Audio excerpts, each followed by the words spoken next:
nawe woba uguye kw'iyi channel uri mushasha ufise ikibazo mu bijanye na monetization ya page, uyu munsi ndahari kugira ngo ushobore kuba wobaza buri kibazo cyose ufise ku bijanye na page.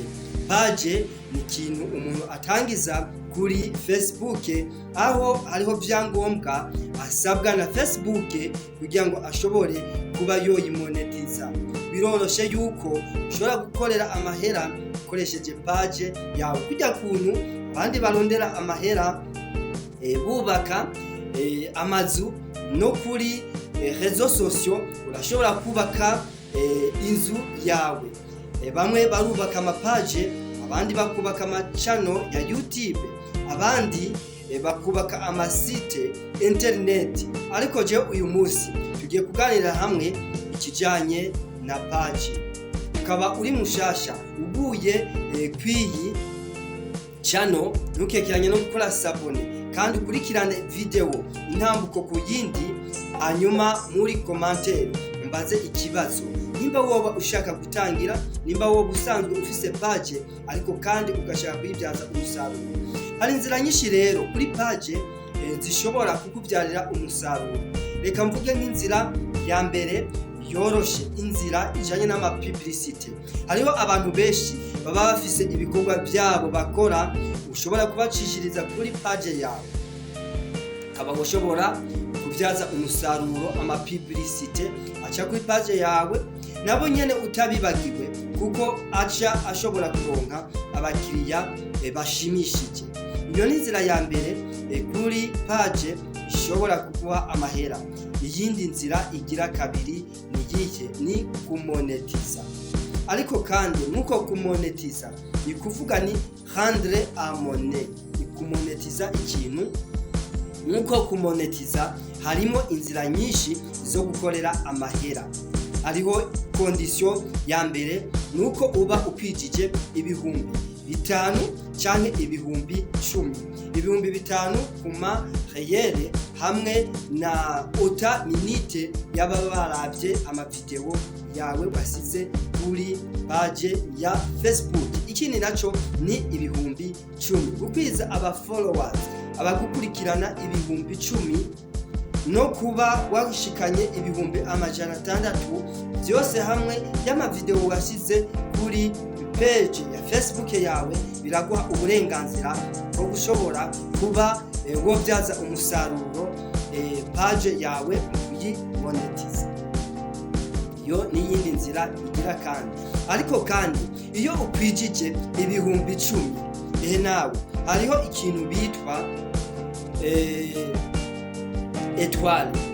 Iyo ukwijije byangombwa, Facebook iraguha uburenganzira bwo kumonetiza étoile. Ni mu gihe iyo ukoresheje ikiganiro cyangwa usizeho video cyangwa ukoze live kuri Facebook, aba follower bawe bakakurungikira utunyenyeri étoile star, bakafyondako bakakurungikira inyenyeri bakurungikiye zikabyara amahera. Inzira nawe canke ikigira kabiri ni mu gihe hariho abakunzi ibikorwa byawe bakakurungikira inyenyeri z'amahera, bakakurungikira ndetse n'amahera yo kugusponsoriza, yo kugusupportinga kugira ngo bakavuga ati wow, ibikorwa wacishije kuri page yawe byaranyubatse, sinogenda ntagize ikintu ushobora kuba no gufasha mwana wa mama. Bravo. Iyo ni inzira ya mbere ushobora kubyaza umusaruro. Aho rero iyo ukijije byangombwa babantu ibihumbi 10 na ya minota 600 y'abagukurikiranye, uraca uheza mwico gihe ugahabwa ubwo burenganzira bwa mbere. Iyo ni inzira ya mbere, source de revenu kuri Facebook, uba ugire utange amanota umonetije les contenus basize kuri Facebook, apana za publicité zijya zozo ni apa mufanako bakaguha amakashi. Ikindi kintu kigira kabiri ni publicité in stream. Ni kuvuga publicité in stream ni utu video nk'utwa amasegonda 5 dushobora guca mu mavideo yawe igihe wayasize kuri Facebook. Uko abantu bagukurikirana ni nako ubyaza umusaruro ico gikorwa.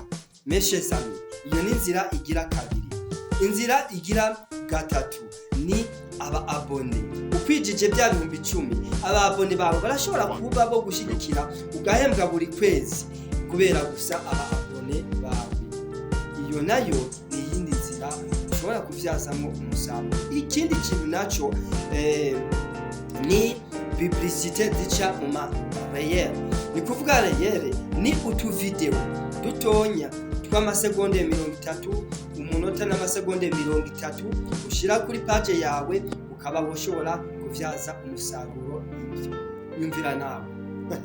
Mbega bisaba iki kugira ngo ushobore kuba woba eligible muri monetisation? Wobikora gute iyo wabaye eligible? Wakwijije bya 10,000 wa logiciel 600,000 minutes de visionnage 600 byabarabye ama content yawe. None woca ubikora gute? Inzira ya mbere, uri muri Afrika mu bihugu nkuko nabicishije ku page bitemerewe monetisation, bitari eligible, Burundi, u Rwanda, ibyo bihugu na Congo ntabwo yahuri iri eligible, mugabo right now ubu iri eligible, aho ushobora kurondera umuntu ari mu gihugu kiri eligible akagufasha monetisation ikagenda neza. Iyo ni inzira ya mbere.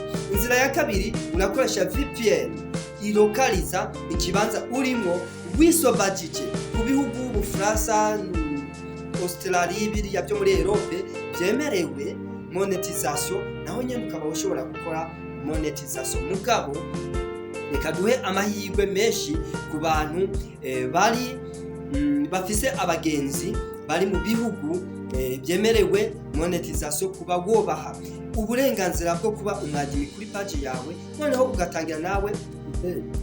Nivyoroshe. Nibiki rero bisabwa kugira ngo ube woshobora kumonetiza page yawe? Ikintu cya mbere gisabwa ni izina ryawe, legal name, izina ryawe ry'ukuri wandika mu gihe uri kuri completa umwuzuzo wuzuza wo kugira cyangwa urupapuro wuzuza wo kugira ushobore kuba woba monetize.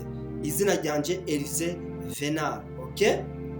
Ikindi kintu kigira kabiri uca usabwa ni bank country. Ni kuvuga ukaraba umuntu akagufasha konte ya banke mu gihugu kiri eligible. Uwo muntu aba ari umuziki kandi bariho numbo ubikeneye contact.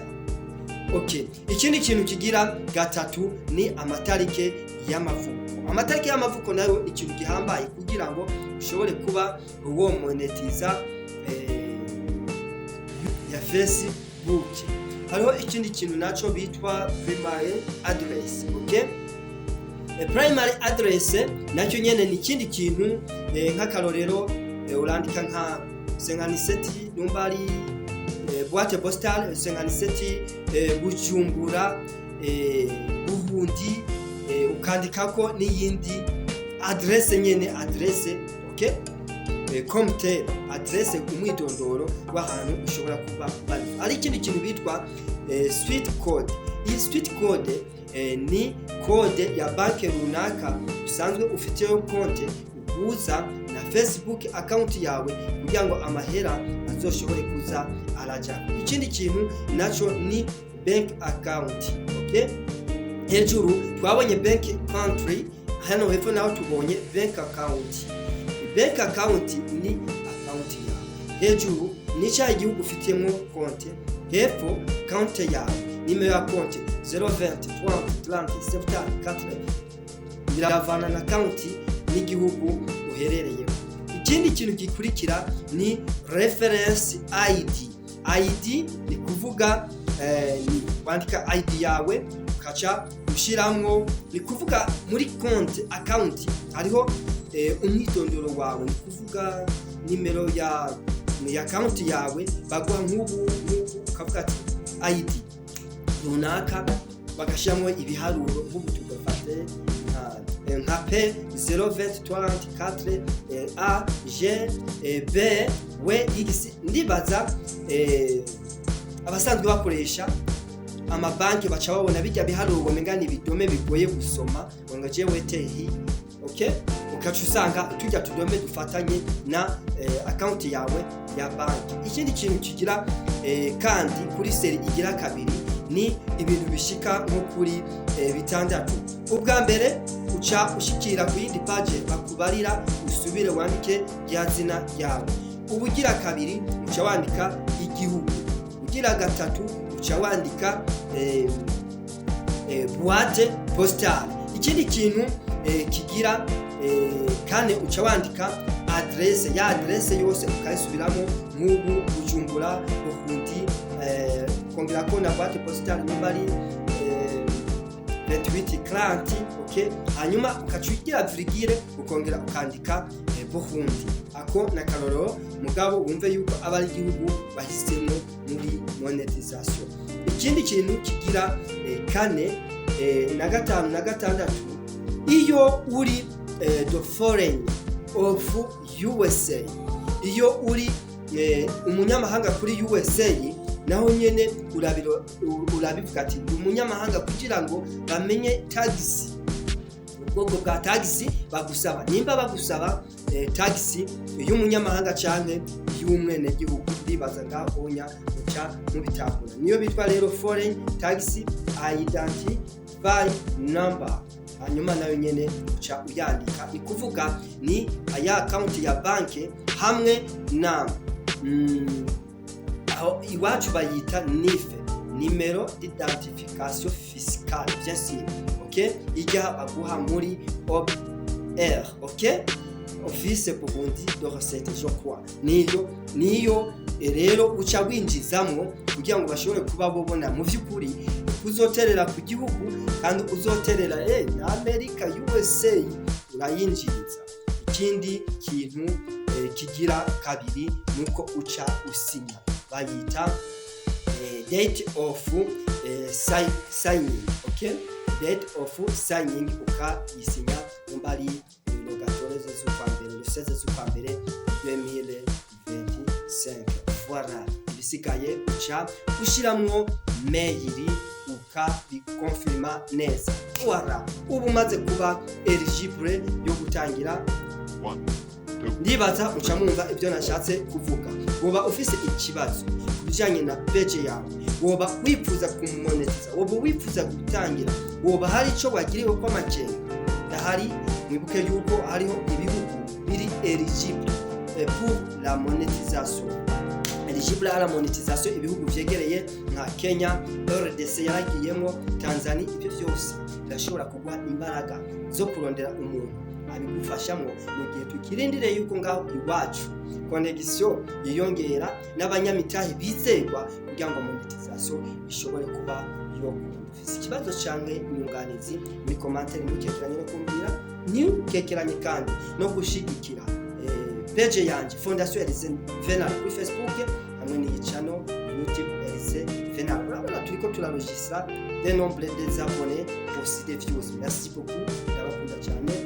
Ufise ikibazo baza ufise inyunganizi tanga muri commentaire kugira ngo twubake community bishimiye twebwe twese. Merci beaucoup, à la prochaine occasion, alors lentement jusqu'au rendement. Merci beaucoup.